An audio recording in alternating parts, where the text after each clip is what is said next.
Hey friends, Craig here from Push Patterns. Welcome to another video of how to push to. In this video, we'll be looking at how we can loop MIDI notes using the drum rack in Ableton Live. We will be looking at how to fix any flamming that happens when we use a feature in Ableton Live called Record Quantize. We'll look at how we can set up for looping and then we'll loop.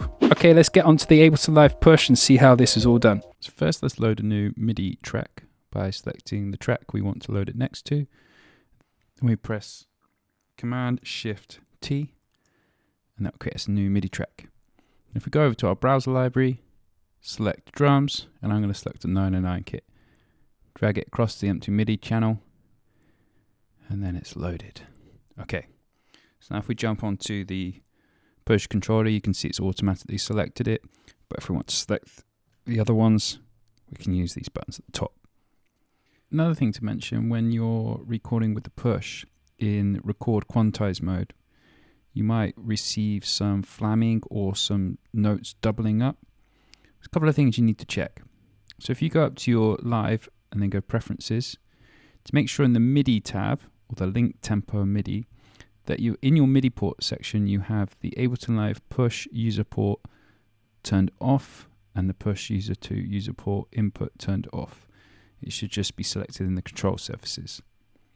Also, the other thing, if you go up to options, go all the way down to chase MIDI notes and make sure that is unselected as well.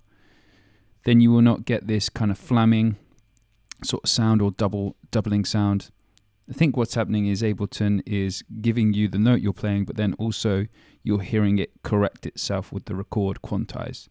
Or it could be a MIDI feedback loop with the settings we just changed. Either way, try these two out and it should solve it. Okay, so let's look at how we do it. So remember, we set our metronome on. We have our fixed length. And this time the fixed length, I'm going to select it to either 1 or 2 bars. I'm going to 1 bar because I just want a 1 bar kind of rhythm to just play back quite quickly. And I'm going to really utilize this MIDI overdub feature.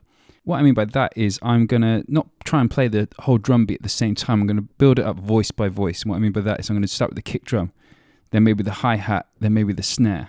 Okay, so a good idea to do before you get going is just check where all the sounds are. So, okay, so I'm going to have like a sort of like a clubby sort of beat going on with this one. So I'm ready to record, so I'm just going to let it go and press the session record here. Start with the kick, hi-hat, then snare, then I might add in a few other features.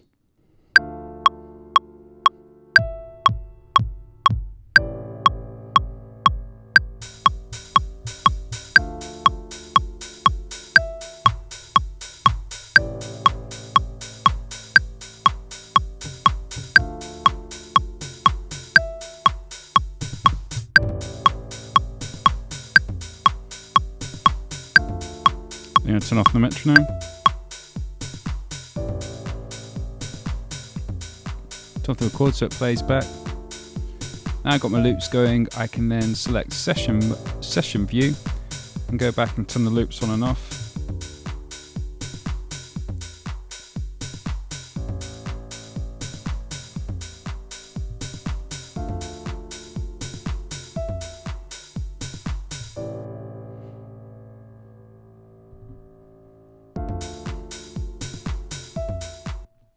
And then you're away, you're jamming.